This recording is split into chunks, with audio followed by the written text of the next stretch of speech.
y buscaremos el capítulo 1 de Romanos. Romanos capítulo 1. Si ustedes han estado asistiendo en las últimas predicaciones, verán que hemos estado predicando sobre Romanos. Sí. Romanos tiene una particularidad. Si tuviéramos que entregar la escritura completa y nos dijeran de quedarnos con una sola parte de ella, muchas personas creen que Romanos condensa suficiente material y suficiente enseñanza como para poner en funcionamiento doctrinas básicas en la congregación. Por eso es tan importante que empecemos este estudio de Romanos y continuemos en él la mayor parte del tiempo en el cual el Espíritu de Dios nos los vaya haciendo sentir.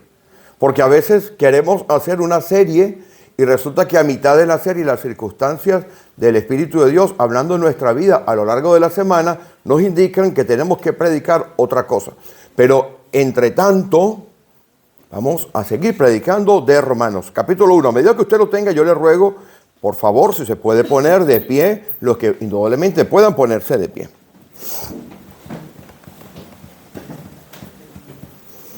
Y hoy haremos una lectura ligeramente más larga, porque la semana pasada terminamos en el versículo 15 del capítulo 1. Pero en esta oportunidad leeremos desde el 16 hasta el 32. Y si me permiten, haré yo la lectura. Ustedes me van siguiendo, por favor. Porque no me avergüenzo del Evangelio, porque es poder de Dios para salvación a todo aquel que cree, al judío primeramente y también al griego. Porque en el Evangelio la justicia de Dios se revela por fe y para fe, como está escrito, mas el justo por la fe vivirá. Porque la ira de Dios se revela desde el cielo contra toda impiedad e injusticia de los hombres que detienen con injusticia la verdad. Porque lo que de Dios se conoce les es manifiesto, pues Dios se lo manifestó. Porque las cosas invisibles de Él, su eterno poder y deidad, se hacen claramente visibles desde la creación del mundo, siendo entendidas por medio de las cosas hechas, de modo que no tienen excusa. Pues habiendo conocido a Dios, no le glorificaron como a Dios, ni le dieron gracias, sino que se envanecieron en sus razonamientos, y su necio corazón fue entenebrecido. Profesando ser sabios, se hicieron necios. Y cambiaron la gloria del Dios incorruptible en semejanza de imagen de hombre corruptible, de aves, de cuadrúpedos y de reptiles. Por lo cual también Dios los entregó a la inmundicia, en las concupiscencias de sus corazones, de modo que deshonraron entre sí sus propios cuerpos, ya que cambiaron la verdad de Dios por la mentira, honrando y dando culto a las criaturas antes que al Creador, el cual es bendito por los siglos. Amén. Por esto Dios los entregó a pasiones vergonzosas, pues aún sus mujeres cambiaron el uso natural por el que es contra naturaleza. Y de igual modo también los hombres, dejando el uso natural de la mujer, se encendieron en su lascivia unos con otros, cometiendo hechos vergonzosos hombres con hombres, y recibiendo en sí mismos la retribución debida a su extravío. Y como ellos no aprobaron tener en cuenta a Dios, Dios los entregó a una mente reprobada para hacer cosas que no convienen, estando atestados de toda injusticia, fornicación, perversidad, avaricia, maldad, llenos de envidia, homicidios, contiendas, engaños y malignidades, murmuradores, detractores, aborrecedores de Dios, injuriosos, soberbios, altivos, inventores de males, desobedientes a los padres, necios, desleales, sin afecto natural, implacables, sin misericordia, quienes habiendo entendido el justo juicio de Dios, que los que practican tales cosas son dignos de muerte, no solo las hacen, sino que también se complacen con los que las practican. Bendito Dios. Cuando nos acercamos a la solidez de las verdades tuyas, Señor, a la inmensidad de tu palabra revelada en la Escritura, Señor, inspirada por medio de tu Espíritu Santo a aquellos santos hombres que confesaron y profesaron que tú eres Dios y Señor y entregaron su vida por causa de Jesucristo, no queda otra cosa, Señor, que postrarnos delante de ti y decir que tú eres Dios, que tú eres Señor y tú eres Rey. Y que esa obra maravillosa que tú has hecho en nosotros es absolutamente inmerecida, porque no había en nosotros nada bueno que te agradase, Señor. Venimos hoy delante de ti como iglesia, Padre, para pedir, Señor, que sigas trabajando en nuestras vidas, porque reconocemos que somos pecadores, Señor, que maquinamos maldad todos los días, pero es tu Santo Espíritu que nos mantiene en el camino de justicia, Señor. Oh, Señor, que vamos a hablar de tus cosas, a meditar en tu santa palabra, Señor. Reconocemos, Padre, que solamente mediante la inspiración de tu Espíritu podemos, Señor, decir algo que sea suficientemente inteligible, Señor. Porque, Señor, por nuestra carne no podemos, Señor. Pido, mi Dios, que hoy tu Santo Espíritu abra nuestros oídos, Señor.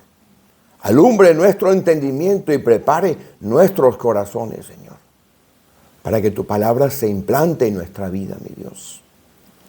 También pido, Padre, que por la autoridad que hay en tu nombre, cualquier espíritu maligno que haya aquí sea reprendido y echado fuera, en el nombre de Jesús. No queremos otra cosa que no sea tu Espíritu Santo. No queremos otra palabra que no sea tu palabra, Señor. Y no queremos, Señor, otra santidad ni otro evangelio que no provenga de ti. En el nombre de Jesús hemos orado. Amén. Pueden sentarse los hermanos.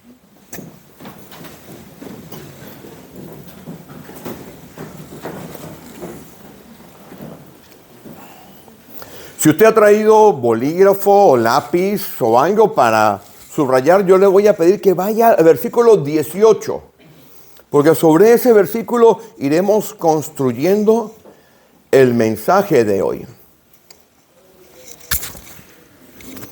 El versículo 18 dice: porque la ira de Dios se revela desde el cielo contra toda impiedad e injusticia de los hombres, que detienen con injusticia la verdad.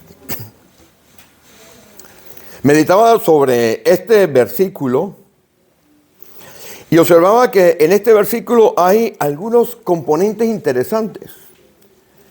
Yo algunas veces utilizo la frase ir desempaquetando lo que hay aquí. Probablemente no sea una frase teológicamente correcta, pero en mi escaso conocimiento del lenguaje no logro conseguir una frase descriptiva más allá que sacar las profundidades de lo que está aquí a través de la enseñanza del Espíritu Santo. En esta frase hay mucho conocimiento. Observe lo que hay aquí. Aquí hay una cosa que llaman la ira de Dios. Subraye la ira de Dios porque vamos a ver rápidamente qué es la ira de Dios. Dice que esta ira de Dios desde el cielo, que es el lugar en el cual Dios está asentado. Aun cuando Dios está en medio de nosotros, porque cuando usted viene aquí, esto está lleno de seres espirituales. Lo sabe usted, ¿no? Porque nuestra lucha no es ¿Y dónde están ellos? En las regiones celestiales, es decir, lo que nos rodea. Cuando también la Escritura dice que tenemos una gran nube de testigos, es que hay seres espirituales. Usted y yo no los vemos, pero usted y yo los sentimos. Usted y yo sentimos cómo estos seres actúan en nuestra vida, en nuestro entorno, en nuestros familiares, algunas veces acosándonos, otras veces, como dice la Escritura, los ángeles son espíritus ministradores enviados a favor de nosotros.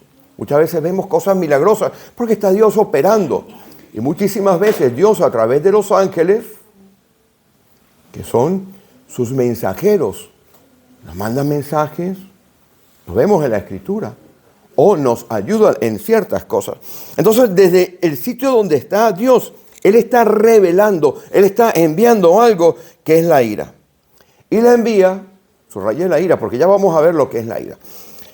Y lo envía contra hombres, contra usted y yo. Contra lo que éramos antes. Que tienen la función de detener la verdad de Dios. ¿Me va siguiendo? Estoy refraseando el versículo.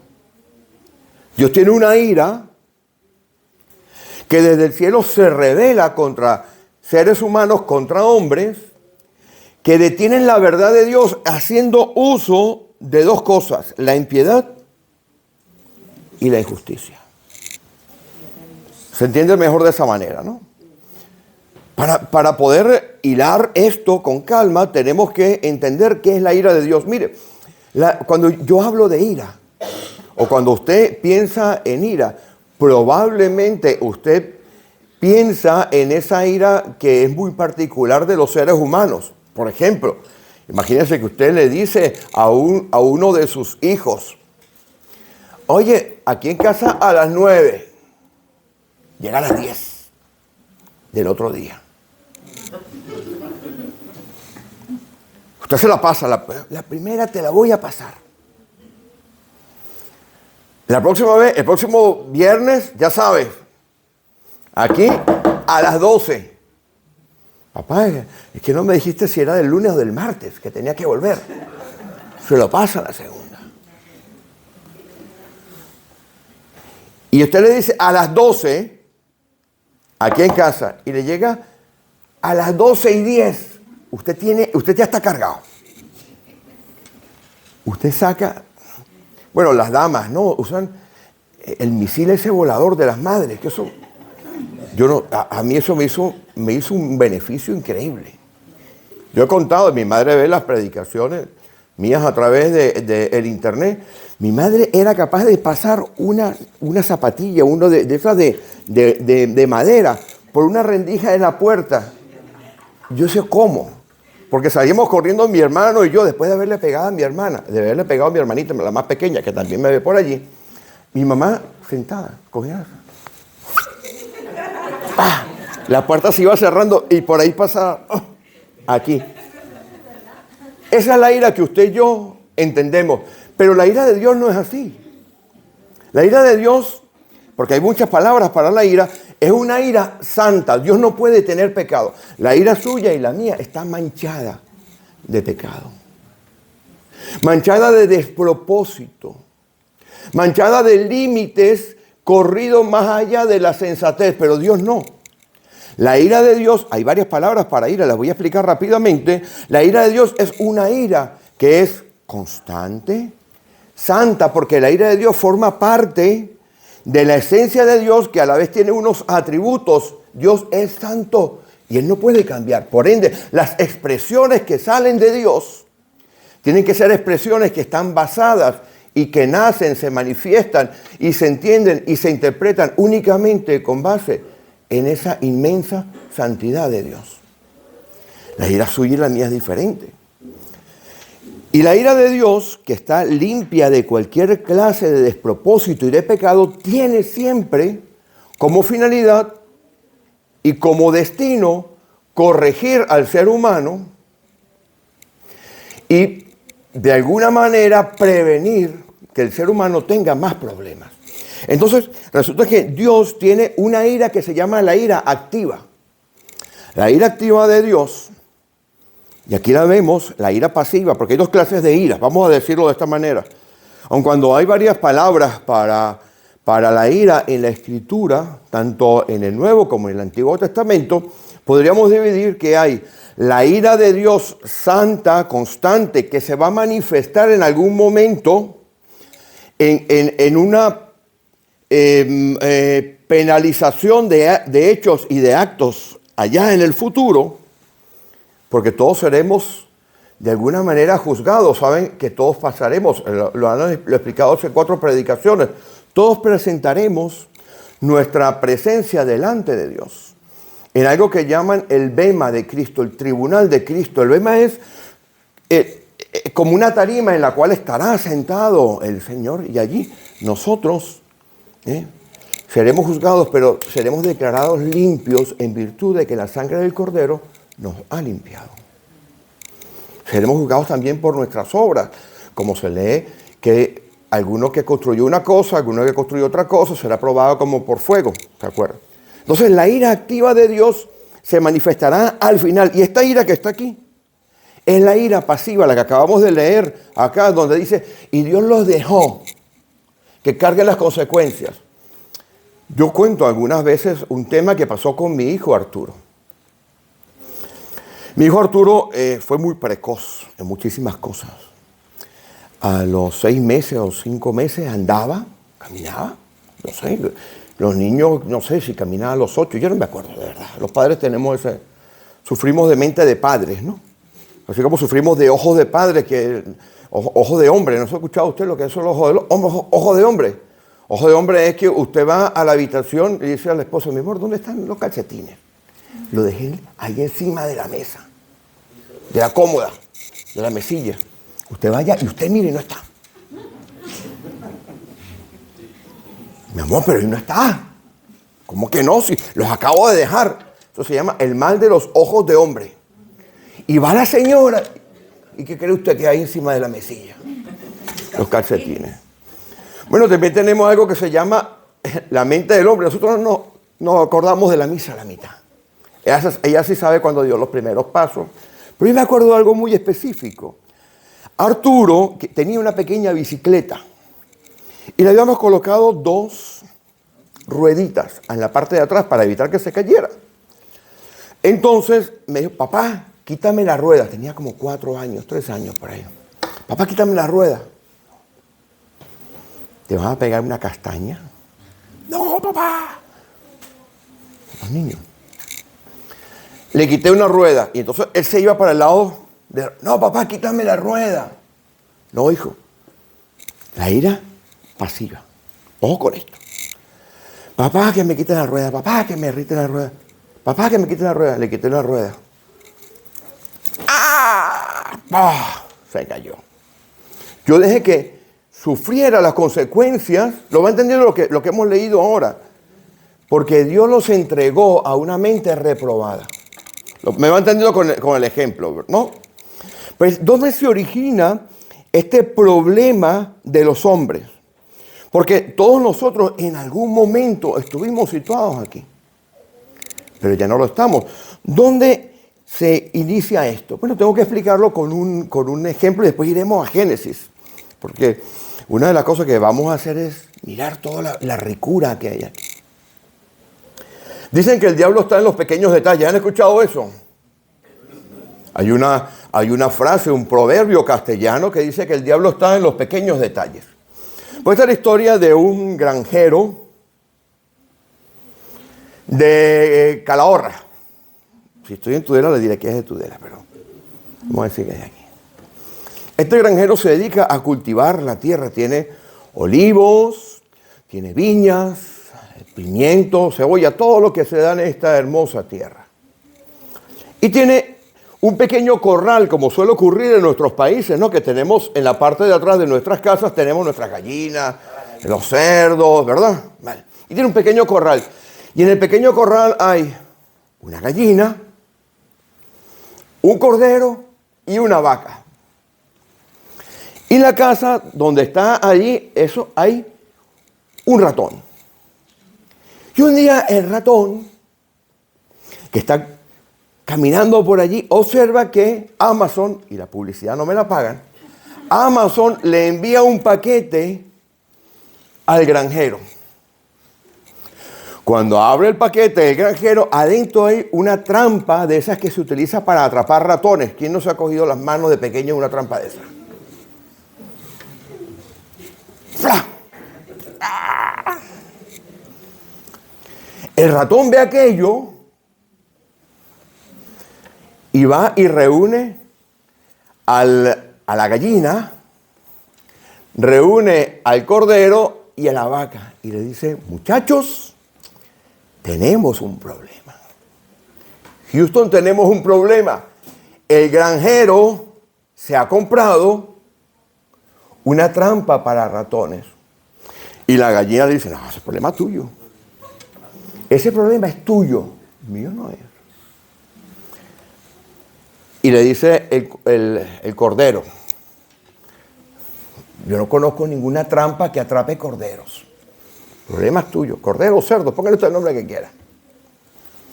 Y viene la vaca y la vaca le dice: amiguito, a ver cómo te buscas la vida, porque ese es tu problema, no el mío. Oigan, muchachos, que les estoy diciendo que el granjero de Calahorra o de Autol, qué sé yo, se ha comprado una trampa para ratones. Problema tuyo. Vale, ya se los advertí. Se va el ratón con el hombro así, hundido. Y una noche, a los pocos días, la dueña de casa había colocado la trampa para ratones en la cocina. Y a la medianoche escucha ¡plac! Como suena. ¿Ustedes no escucharon cómo suena? ¡Plac! La mujer sale a toda velocidad contenta porque había podido atrapar al pobre ratón. Y no se da cuenta que lo que ha atrapado es una serpiente. Cuando va allí en la oscuridad, la serpiente la muerde. La mujer va al hospital. Y en la recuperación, el granjero se da cuenta que necesita alimentar bien a la mujer. ¿Y sabe lo que hace? Se carga la gallina.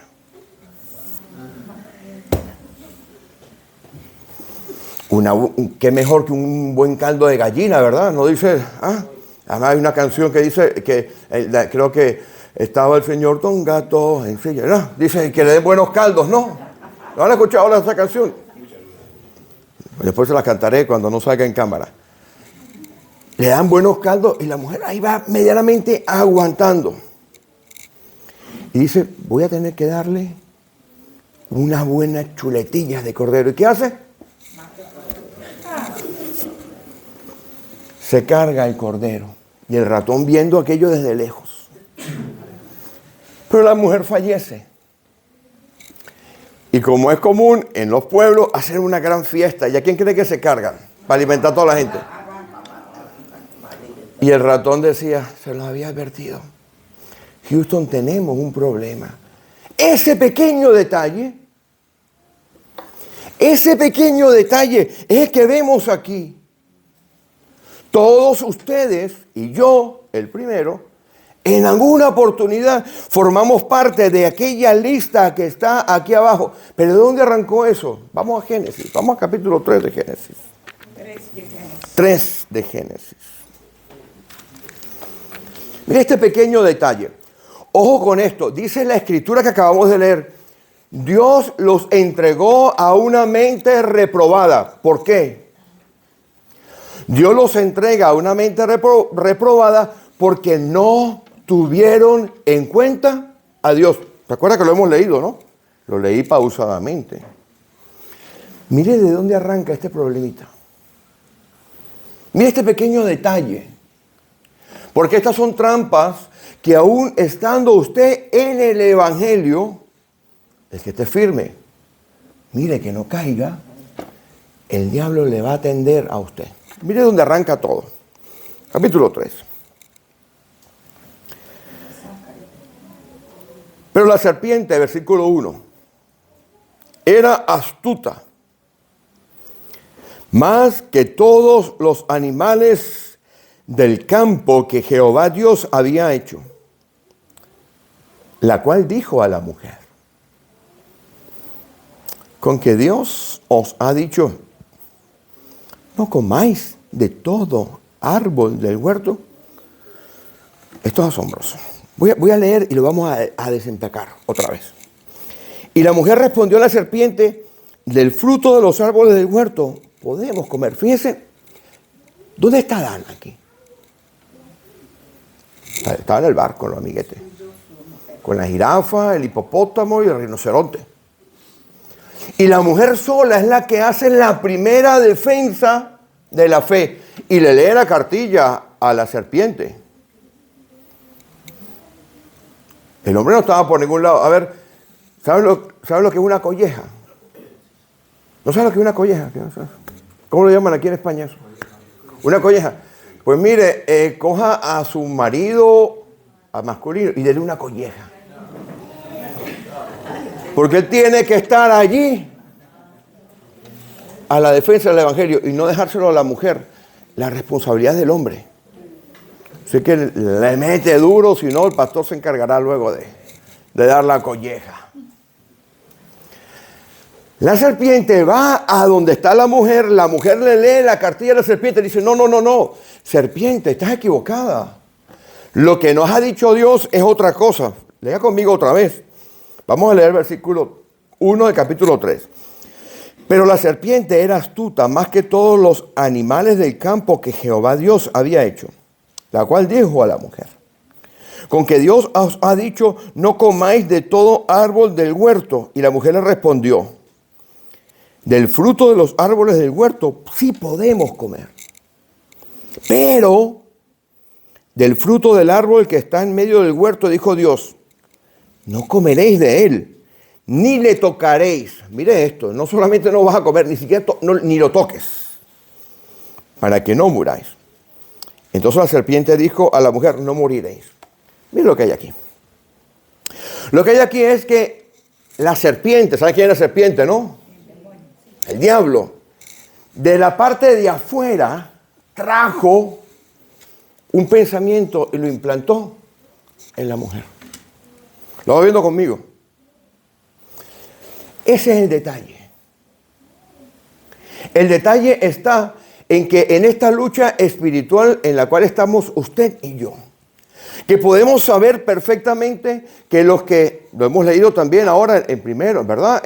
Allá por el 31 y 32, que los que hacen estas cosas no heredan, sino que aparte de eso, si usted se complace, usted está metido en un problema. Bueno, lo que hace la serpiente, porque lo que hemos leído en Romanos capítulo 1 no es más que la descripción de la sociedad, o como dicen por ahí, de la suciedad que nos rodea.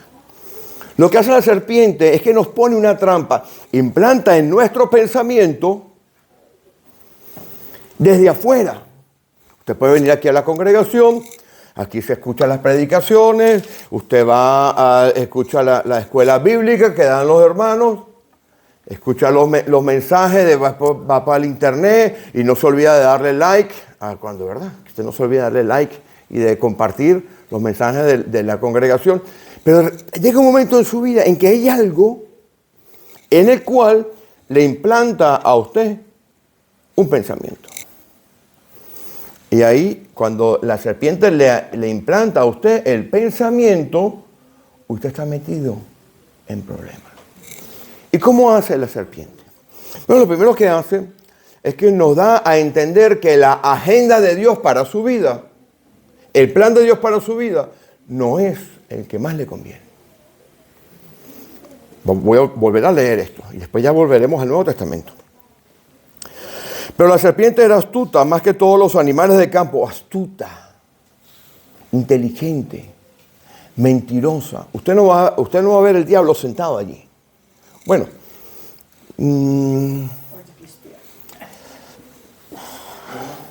a ver, hay manifestaciones espirituales, ¿eh? Algún día usted lo verá.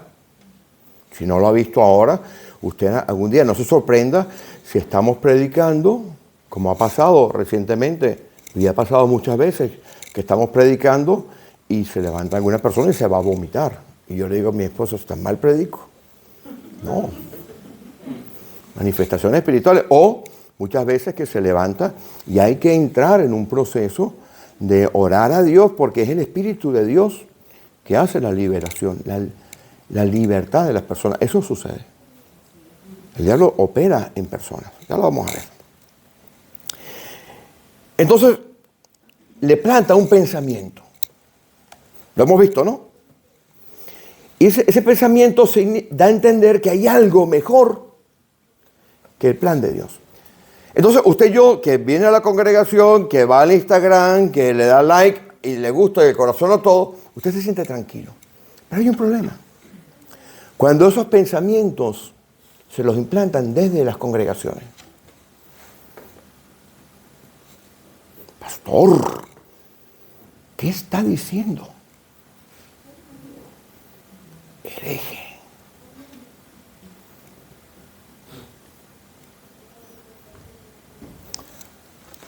Cuando el Señor Jesús va a hablar con los fariseos por allá en Juan capítulo 8, por allá por el versículo 40, 41, 42 y 43, Él dice, el diablo cuando habla, mentira, de suyo habla. El diablo es el origen de la mentira. El diablo es el origen de toda la maldad. Dios no ha creado la maldad. Quiero que quede eso claro.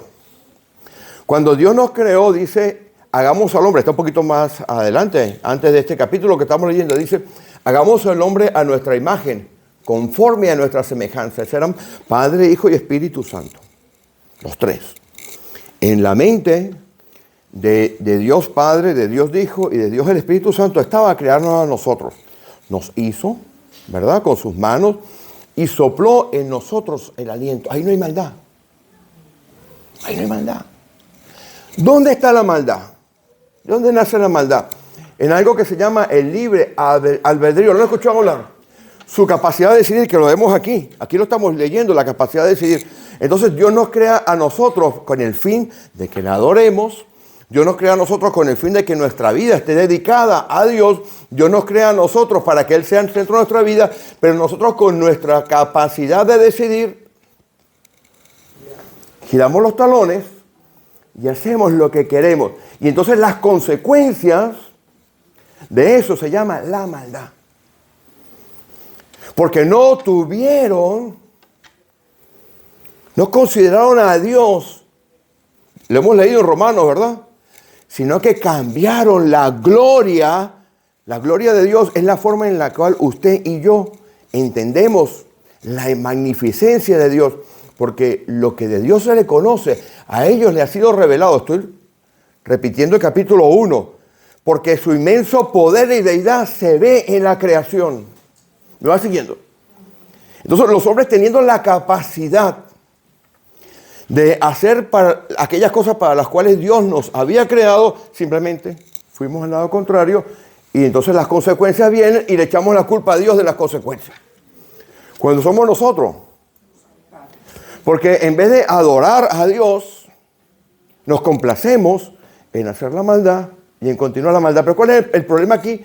Es cuando en algunas congregaciones, no voy a decir nombres, cuidado, tampoco estoy haciendo acusaciones, resulta que se infiltra el enemigo. Pablo lo está diciendo. Si vamos después a los capítulos más adelante lo veremos. ¿Cómo lo vemos más claramente? Vayan conmigo a la primera epístola de Timoteo, en el capítulo 4. Porque no vamos a tener tiempo de explicar quién es el diablo en detalle. Pues se lo voy a decir, aguántese un momentito ahí en el capítulo 4, no lo pierda. El diablo es un ser creado por Dios. Pero el diablo, que había sido creado muy bonito, muy bien vestido, y dice que hasta hubo música en el momento de su creación. Dice la Biblia que él en un momento dijo, yo voy a subir y voy a ser como Dios. O sea, dos dioses, ¿lo ven? ¿Me va siguiendo? Ojo con esto.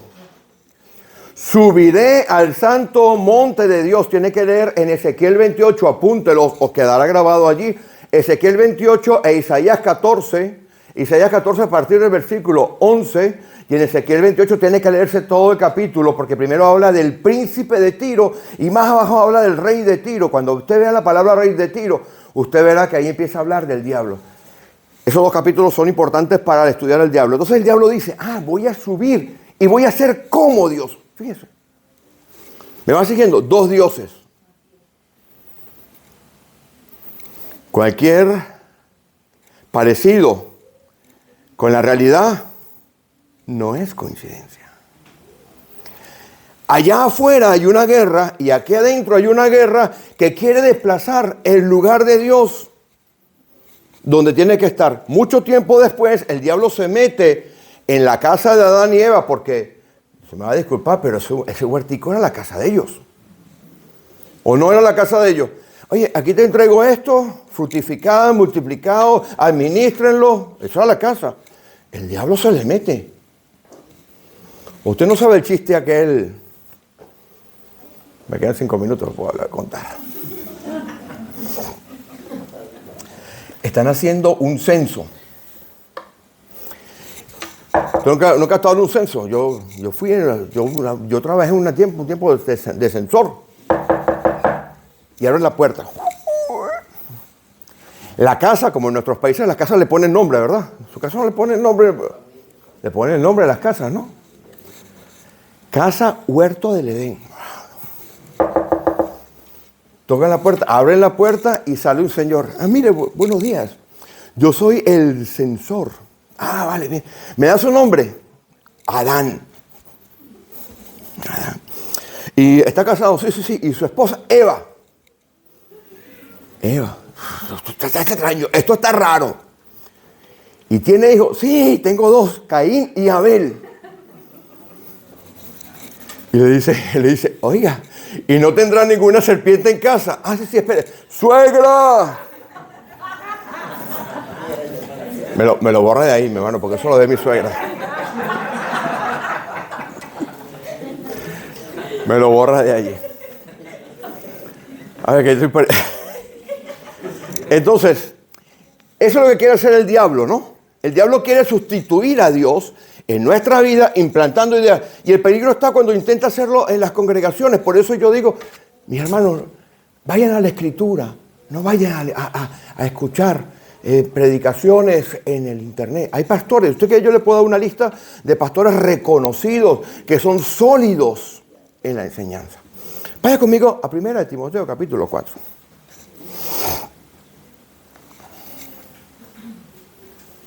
Y con esto vamos terminando.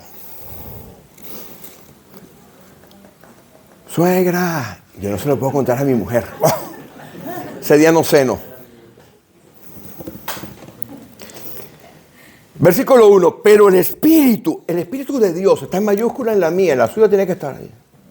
Dice que en los postreros tiempos nacen en el momento en que el Espíritu Santo viene allá en aquello que conocemos, el Pentecostés, y ahí empieza la cuenta regresiva. Miren lo que hay. Algunos apostatarán de la fe, se deslizarán. Apostatar significa deslizarse, ir saliendo poco a poco de la fe. Para llegar a la apostasía hay varios pasos. El primer paso antes de la apostasía, el primer paso es que aquellas doctrinas que son básicas, empezamos a modificarlas. Un poquito, ligeramente. Hay muchas denominaciones en el mundo. Y yo me llevo bien con un montón de pastores de diferentes denominaciones. Todos predicamos el Evangelio. Ahora, si hay un pastor o una iglesia que no predica a Jesucristo como el centro de la salvación, como que en la salvación es únicamente, ahí vamos a tener problemas. A mí no me importa si, y lo digo con responsabilidad, si hacen la Santa Cena todos los domingos o la hacen una vez al mes. A mí eso me da igual. Pero que no quiten la centralidad de Jesucristo, porque es la piedra sobre la cual se construye todo. Pero hay pasos para que una iglesia, una denominación o algunos pastores o algunos líderes vayan apostatando. Y yo le pido a Dios todos los días, que ustedes no han escuchado que yo cuando oro aquí digo que las meditaciones de nuestros corazones y los dichos de nuestra boca sean siempre agradables a ti. Porque las meditaciones de corazón, el lev, es donde empieza la apostasía. Los pastores bautistas tenemos como norma huir de las 3 Fs. ¿Usted lo ha dicho? La fama, las faldas y las finanzas. Caemos por las 3 cosas. Y todos los pastores caen por ahí. Entonces, ¿qué es lo que está pasando aquí? Sigo leyendo aquí. Apostatarán. Llega un momento en el cual se apostatan. ¿Y por qué apostatan? Porque hay demonios que enseñan.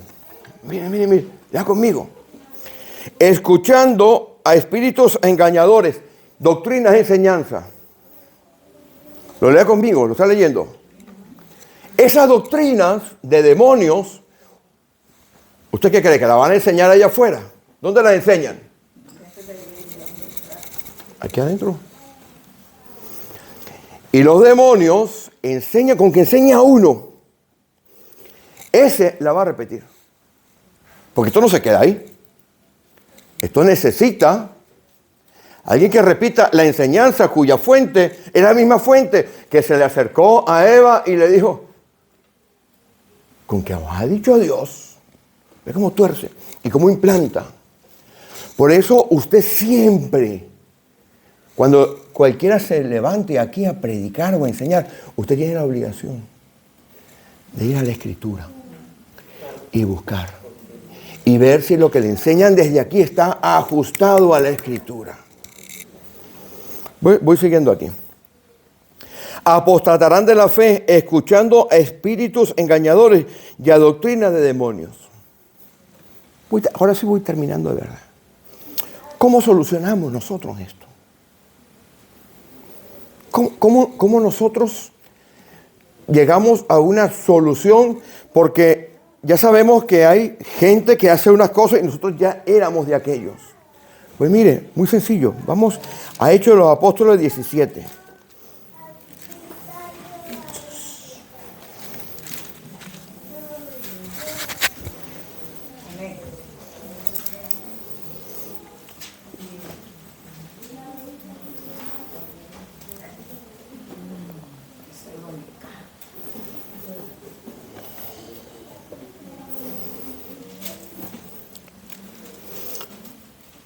¿Tienen? Vamos al versículo 11. Amén. Dice así la Escritura. Y estos eran los de un pueblito llamado Berea. Estos eran más nobles que los que estaban en Tesalónica, porque recibían la palabra con toda solicitud, les encantaba, los la comían. ¡Oh, qué bien! Pero mira lo que hacían después. Escudriñaban, investigaban, revisaban las Escrituras a ver si estas cosas eran así. Si usted lo lee en la Nueva Traducción Viviente, dice, para ver si lo que Pablo y Silas le enseñaban era verdad. Mi hermano, mi hermana, no hay cosa más importante para el cristiano que tener una clara visión de lo que es Dios. De lo que Jesucristo significa para la vida del cristiano. De la operación del Espíritu Santo en su vida personal y en la iglesia. Pero todo eso que pueden ser algunas veces emociones, sentimientos, sensaciones y creencias, tienen que estar filtrados por un estudio diario de la Escritura. Una razón muy sencilla. Porque cuando usted conoce la Escritura, cuando usted la estudia, usted no será llevado, como dice la Escritura, de todo viento de doctrina. ¿Cuál es la enseñanza de hoy?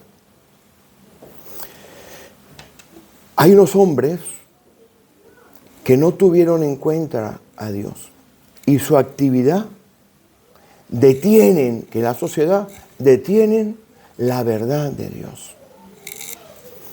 Pero en esta iglesia y en muchísimas iglesias en el mundo, las predicaciones basadas en la Escritura y que tienen como fuerza motor el Espíritu Santo, van a vencer.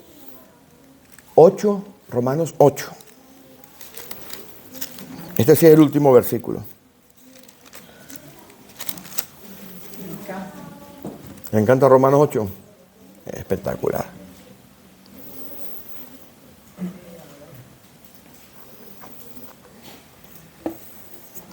¿Lo tienen?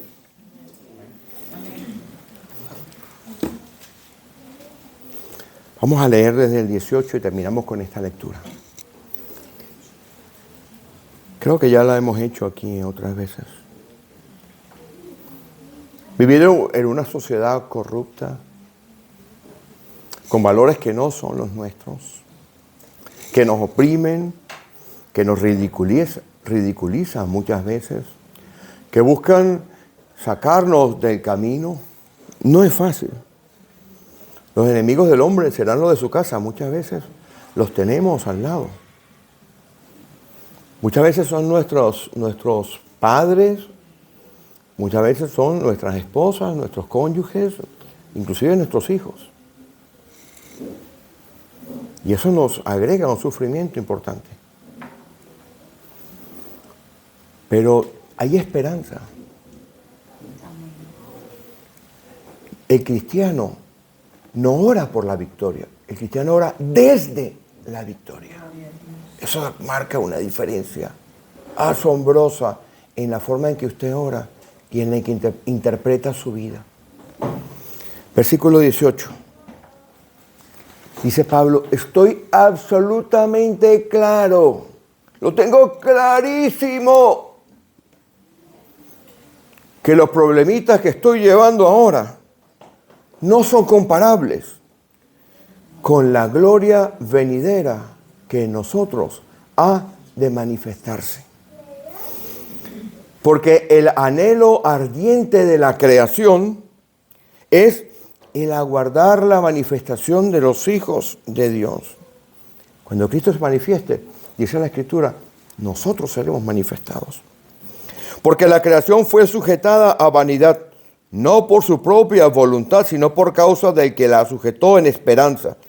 Porque también la creación misma será libertada de la esclavitud de corrupción a la libertad gloriosa de los hijos de Dios. Porque sabemos que toda la creación gime a una, y a una está con dolores de parto hasta ahora.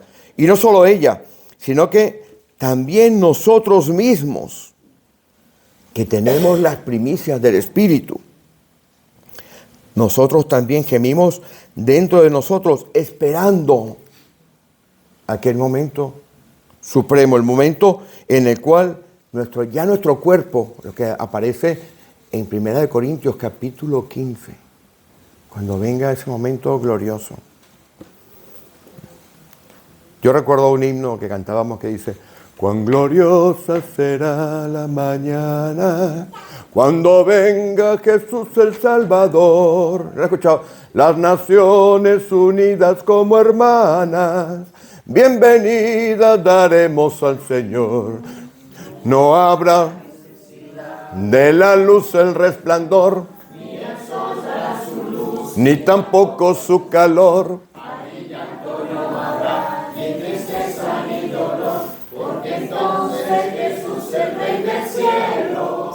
Para siempre será consolador.